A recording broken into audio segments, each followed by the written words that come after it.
Okay, for a long time it was really not understood how traits were passed from parents to offspring.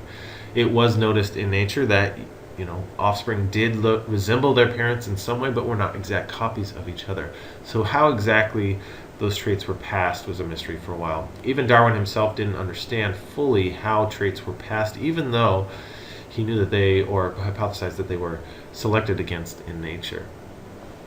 And so that was one of the criticisms of the theory of evolution by natural selection, is there was no method, there was no way to show how these traits were passed. And this wasn't discovered really until the work of Gregor Mendel was discovered. Gregor Mendel in his lifetime was not recognized as a monumental figure, and his experiments were not recognized till after his death, till later. But once they were discovered, the theories involving genes and genetics were clarified and given value, and gave light to things like evolution.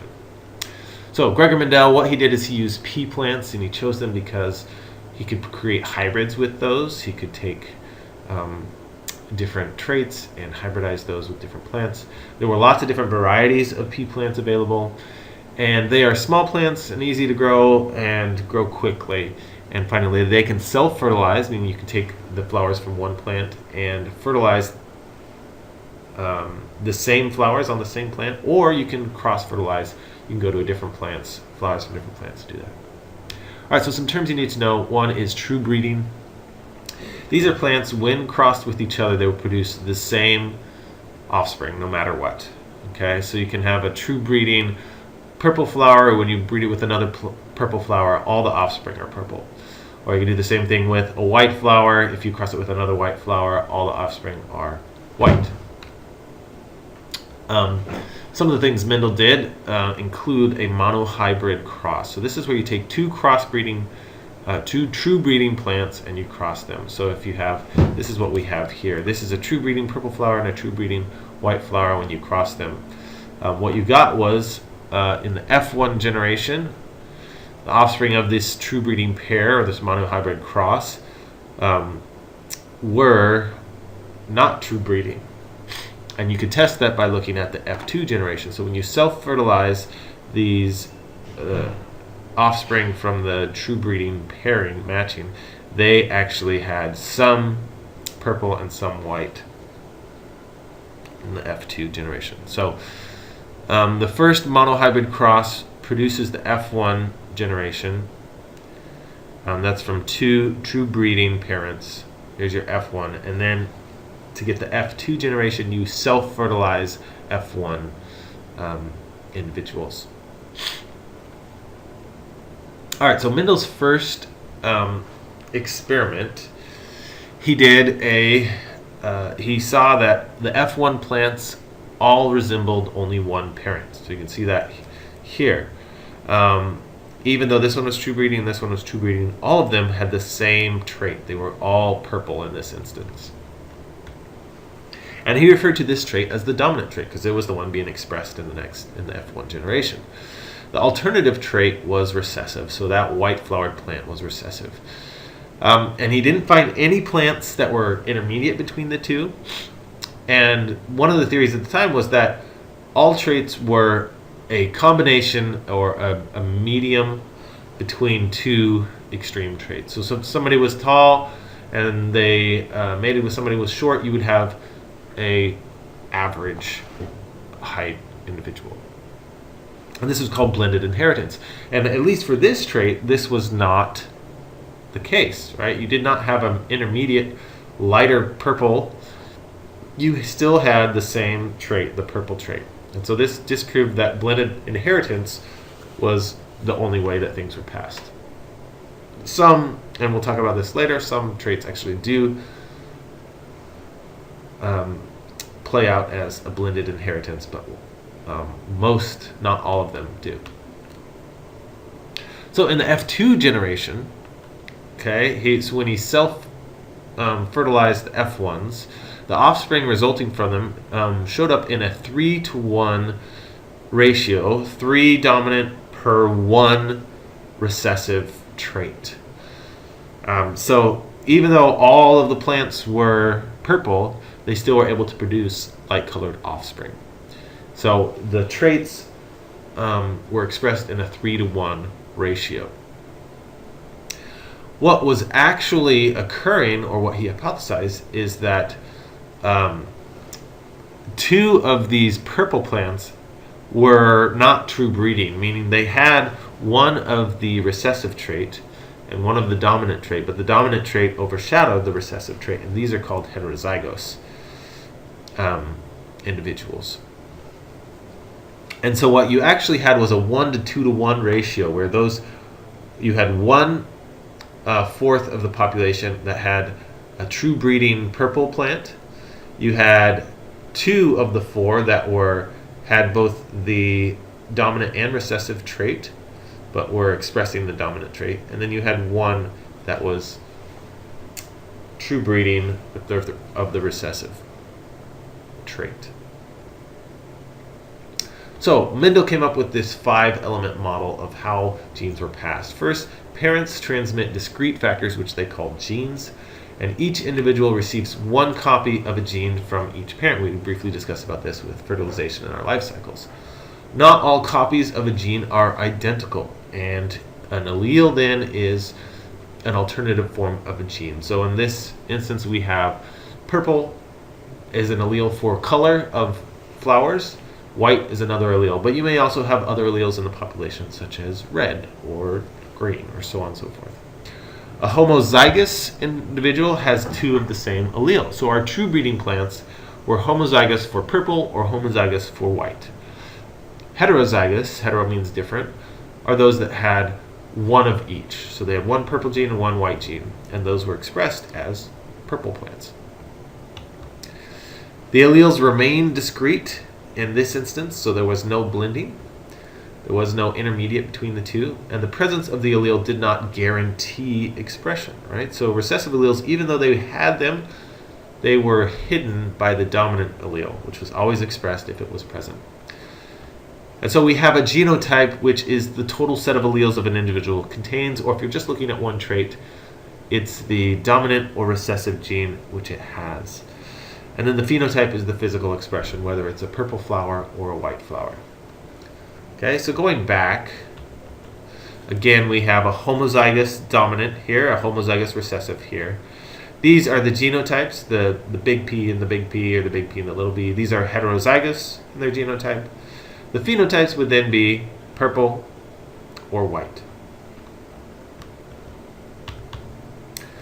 All right, so Mendel came up with this principle of segregation, that these 2 alleles for the same gene segregate during gamete formation. So they go, and the process of gamete formation occurs through meiosis, which we have just gone over. Mendel did not have any knowledge of the chromosomes. This wasn't discovered till later, but he did notice their behavior, that they go separately to different gametes that are being developed through meiosis. All right, so one of the ways to look at probabilities of gene expression is by creating a Punnett square. So in this instance, if a capital P is the dominant allele and it creates purple flowers, and the lowercase p is the recessive allele which creates white flowers, we can use this to determine what are the probabilities of offspring based on the parents. So if a parent, male or sperm donor or pollen donor, has a heterozygous genotype, a big P and a little p, and the mother producing the egg also has a heterozygous genotype, big P, little p, their phenotypes will be purple, but they can produce egg and sperm that either have a large P or a little p represented. And so in their offspring, if these 2 were to pollinate, go through pollination and fertilization, the probability of your offspring being each of the different genotypes and phenotypes is determined through the Punnett square. So you just drop the genotypes into each of the squares, and at the end you have all the different possible genotypes. Okay, and this leads to the expression of dominant and recessive traits. Here are some which are found in the human population. So you can have albinism, which is a lack of pigmentation, extra fingers and toes, which is polydactyly. These behave in this dominant and recessive pattern that we just talked about. You can also trace these dominant and recessive traits through your family heritage, through these diagrams where you have males as squares, females as circles, and colored in if it has the dominant trait or recessive trait, depending on what you determine.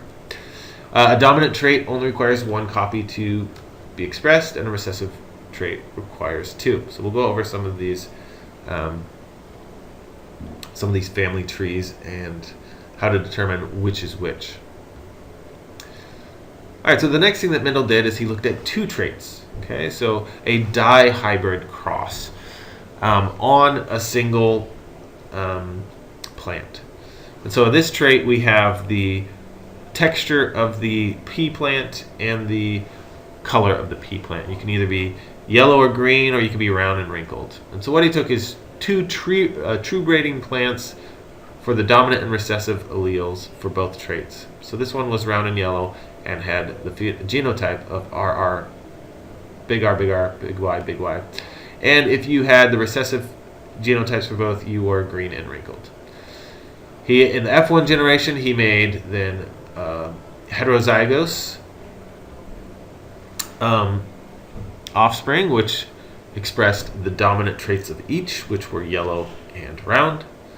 And then he made F2 generation and counted the offspring of each of the four different combinations. So you can be yellow and round, you can be yellow and wrinkled, you can be green and round, and green and wrinkled. And what he found was a 9:3 to 3:1 ratio. So 9 out of 16 were round yellow, 3 were round green, 3 were yellow wrinkled, and 1 was green wrinkled in that ratio.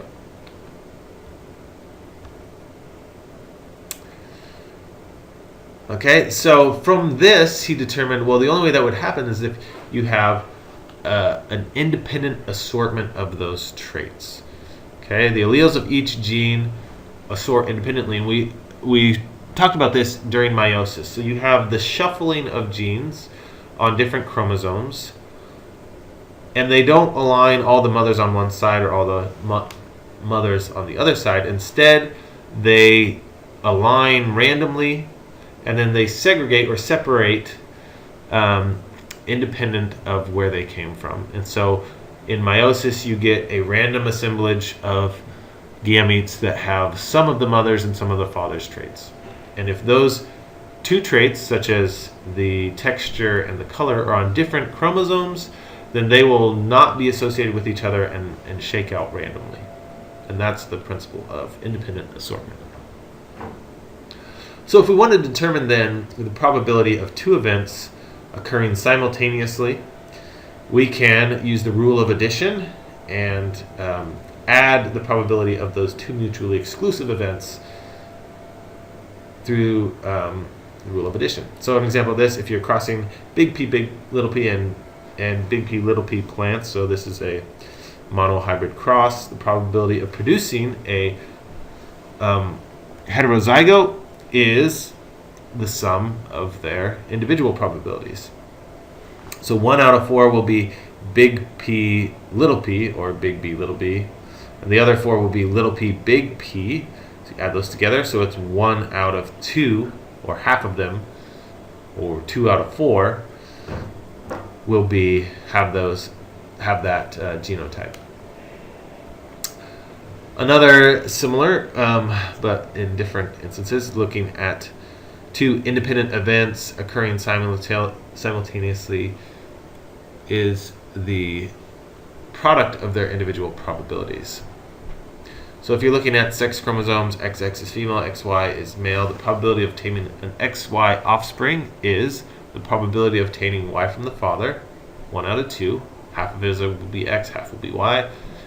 Times the probability of obtaining X from mother, which is 100%. She can only donate X's. Multiply those together, 1 times 1/2, and that equals 1/2. All right, so one of the ways you can determine whether your dominant phenotype is true breeding or heterozygous is through what's called a test cross. So if you don't know if it is big P or big P, if you cross it with a little p, true breeding recessive flower, if it is big P, then all of the offspring will be purple, will have the dominant trait.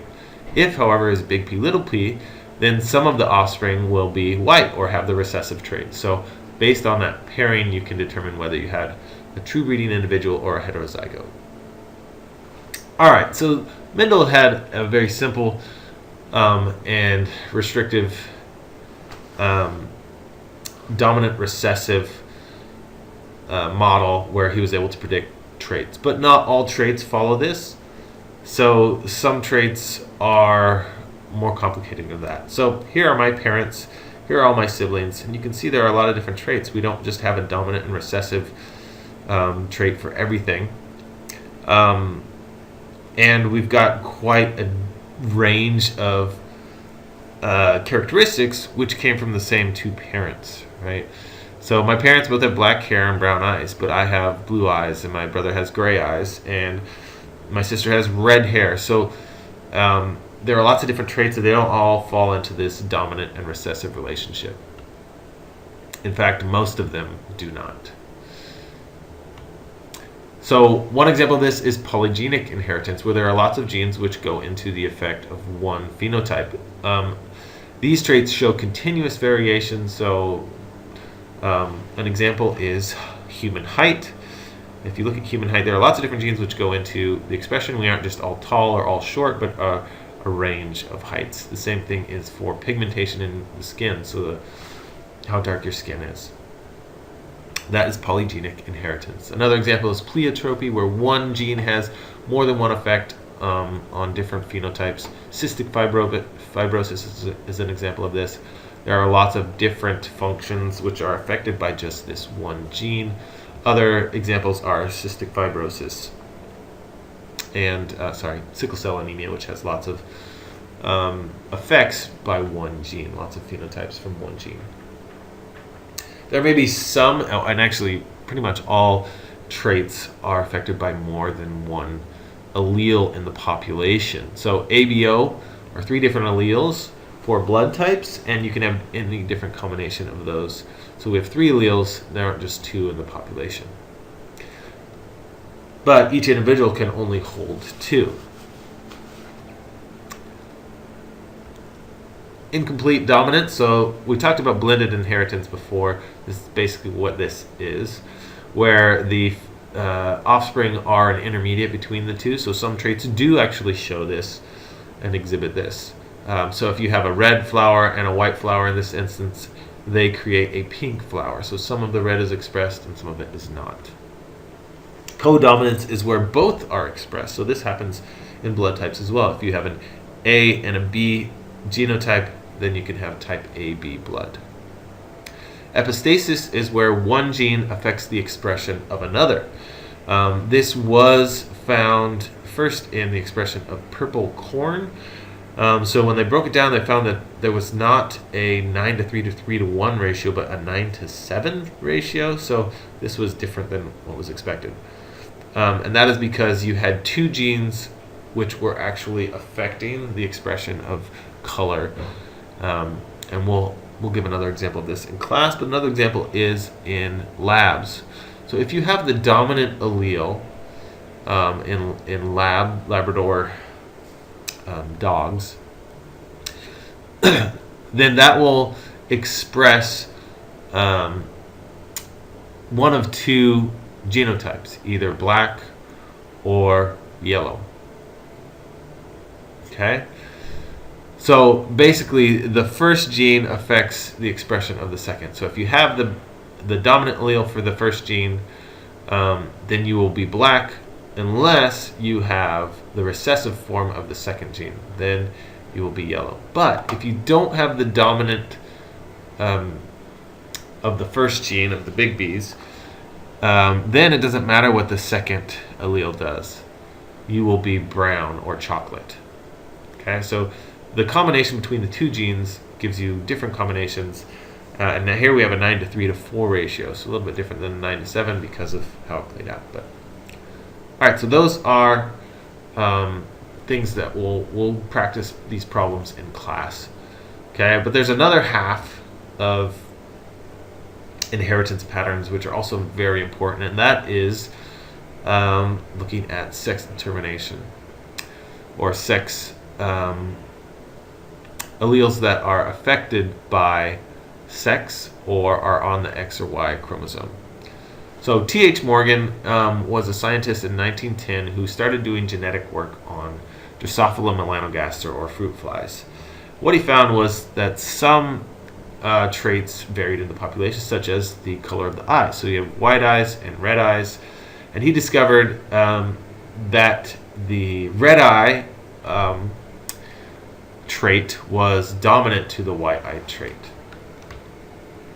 So he did an F1 cross with F1 females and F1 males, where the F1 females were red-eyed and the males were white-eyed. But what he found was, in F1 generation, all of them were red-eyed, which was what he expected. But in the F2 generation, he found that all the males, or all the white-eyed individuals, were males. And he was able to do a test cross with those males and was able to make females that had the white eyes through different pairings, but it wasn't as common as the males. And he determined that, all right, there must be something going on with the sex chromosomes, and because the sex chromosomes are shaped differently, that would affect the outcome of this trait. And in fact, this trait does appear on the X chromosome. So why does this work? Well, when you look at X and Y chromosome, they are actually different sizes. The X chromosome is much larger than the Y chromosome and contains many important alleles for different traits. So if the trait for eye color is on the X chromosome and the Y chromosome, which is much smaller, doesn't have that trait, then whatever is expressed on that X chromosome is going to cause the phenotype. And so in order to have a white-eyed female, which was the recessive trait, you would have to have two X chromosomes, both of which would have to have the white allele for eye color. But for a male, you would only need one X chromosome with that white allele on it, because the Y chromosome does not express it. Okay, the same is true for humans. We have 22 pairs of autosomal genes or chromosomes, and one pair of sex chromosomes with the X and the Y is much smaller, does not code for as many genes. So some of the traits which are sex linked then because of this interaction between X and Y chromosomes are red-green color blindness. So men are more likely to have red-green color blindness and hemophilia. If you have red-green color blindness, you can't see the numbers in here. So this is 74. You can't see the sailboat in here. Hemophilia is an X-linked recessive allele, so it is something that was perpetuated in the European royal families because of the Queen Victoria of England, and because of also lots of cousins marrying cousins. And so males in this line, if you see they are squares here, were more likely to have hemophilia and pass it to their offspring. Females were not as likely to have the trait, but were carriers. So if you're a female and you carry the trait, half of your males of your children are likely to have hemophilia. Dosage compensation is another X-linked trait where what happens in females is they will actually inactivate one of their X chromosomes in each of the cells of their bodies. The one that's inactive is called a bar body, and it is reduced to or condensed to not being expressed at all. And if you have a different trait then on different X chromosomes, then depending on which one was inactivated and which one is expressed, you'll have different traits. So this cat is a mosaic of colors because one of the X chromosomes codes for orange and one of the X chromosomes codes for black, and in each of those cells, one of them is turned off. So this makes for a mosaic of expression in individuals. So some exceptions to chromosome theories are when organelles have genes within them, such as with mitochondria or chloroplasts. Your mitochondria are inherited not through gene expression, but through mitochondria themselves. And since the mother donates the mitochondria to the offspring through her egg, the mitochondria in her egg, all of the mitochondria that you have came from your mother, or the reproduction of the ones from your mother. And so if there's a defect in the mitochondria, it is due to the defect in the mother, and the father does not contribute any of the mitochondria. So one thing that was done also to determine genes that are on the same chromosome and how far apart they are is called genetic mapping. And this is done by looking at the recombination events. So if you have 2 genes or 3 genes on the same chromosome, then they should be inherited together, right? So here this VGCN and B gene are all inherited together.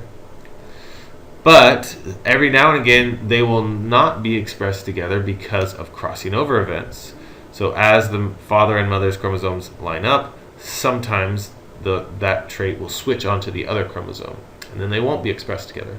So the amount of times which they aren't expressed together will determine how far apart, will be a product of how far apart they are on a chromosome. So Alfred Sturtevant which was one of T.H. Morgan's undergraduates, observed this recombination frequency and found that the further away that you were on a chromosome, the more recombination frequencies occurred. And so if they were found together in most instances in the progeny, then they were determined to be close together. And what they did to determine that is that recombination frequency equals the number of recombinant progeny divided by the total. So if you have 500 total progeny and 400 of them were shown to be recombinant, then that would determine the distance. So 1% recombination was called a map unit, or also called a centimorgan. We'll do this in class as well. With this, you're also able to take 3 loci instead of 2 to determine which one's in the middle, and basically go through this many different traits many different times, and you can then determine the order of traits and how far apart they are. Alright, so sickle cell anemia then is a genetic mutation, which was the first human disease shown to be the result of mutation of a protein. It causes this sickle cell shape in the hemoglobin, which creates a different shape in the red blood cells. This leads to impaired oxygen delivery to tissues because, first of all, the hemoglobin can't take as much oxygen in that shape, and also they get stuck in blood vessels and reduce blood flow as well. But sickle cell anemia also shows an advantage in areas where malaria is present. So if you're in an area such as tropical Africa or India, malaria is abundant and actually is a mosquito-borne disease, and the pathogen cannot infect these sickle cell anemias, and if sickle red blood cells. So if you have a heterozygote of sickle cell anemia, you will have normal red blood cells, enough normal red blood cells that you will not show any of the symptoms of sickle cell anemia, and you will also not get malaria. And so that causes sickle cell anemia to be more prevalent in this area because it shows an advantage to heterozygotes. Sometimes during meiosis, non-disjunction occurs. We mentioned this with meiosis. And so what happens there is where chromosomes are separating, they don't go to the side that they're supposed to go, and so one egg or one sperm will have too many, and one will have not enough, and that is called aneuploidy, so a gain or a loss of a chromosome. If you are the side that lost, then you have monosomy, so you only have one after fertilization. Trisomy is where you have a gain, and in all but few cases, this results in termination of a pregnancy, of fertilization. But in trisomy 21, which is a very small chromosome, that still allows for a viable offspring to occur, and this is what causes Down syndrome. Okay, non-disjunction also can occur with X and Y gametes, the X and Y chromosomes, and this causes a bunch of different types of sexual reproduction, maturation problems in individuals with this. So you can have a triple X female having 3 X chromosomes. You can have 2 X's and a Y, which is called Klinefelter's XO, which means you only have one. Okay, a monosomy for the X chromosome results in Turner syndrome, or if you only have one Y chromosome, you cannot, that ends in a terminated pregnancy. So you need the X chromosome in order for functioning life to progress. Oh, and then XYY, having 2 Ys, is called Jacob syndrome. All right, genomic imprinting is where a phenotype is exhibited based on whether you got the chromosome from the mother or the father. So partial deletion of chromosome 15 results in Prader-Willi syndrome if the chromosome is from the father, and Angelman syndrome if it's from the mother, and those have different traits, different physical abnormalities and mental abnormalities based on whether it came from the mother or the father. All right, epigenetics is a relatively new area of research where the expression of genes, so not whether you have or don't have a gene, which would be genetics, but whether they are expressed or silenced, and if those expressions or silences are inherited from mother to father. So there are ways in which you can turn off genes, and one of the ways is through what's called DNA methylation. And this may or may not cause problems or differences, really, between individuals. So if you have 3-year-old twins, when you look at their chromosomes, the expression of their traits is pretty similar. But if you look at these twins when they're 50 years old, these different colors are expression, you can see that there are differences in the expression. They're very similar, but there are some differences. And so the study of how these are expressed and how these are turned off or on, the environmental factors that cause them, is the aim of epigenetics. All right, finally, if you want to detect genes, especially as you have a developing baby, to determine whether or not they have some sort of a genetic disease that may or may not harm the mother, or for other possible genetic diseases, you have a few different options. One is just looking at pedigree analysis and determining the probability of your offspring, based on what your mother and father and grandparents and so on and so forth had. Another way is to actually do a genetic analysis on the fetal cells collected from the amniotic fluid, and that's done through what's called an amniocentesis, and that's what we have here. Or you can also take a sample of the placenta. Chorionic villi sampling is what that is called. That's a picture of this here. Both of those areas have, or those tissues are the same as the baby's, and so if you do a genetic analysis on those, you can determine what type of genetic, what the genetics are of your developing baby. One other way, the fourth way, is pre-implantation genetic diagnosis. So this relies on methods of in vitro fertilization. And in vitro fertilization is taking a sperm and taking an egg, harvesting them from a person, or from 2 different people, and then in a test tube, in culture, fertilizing those and creating embryos. So letting them go through a few rounds of mitosis until they have a few different cells.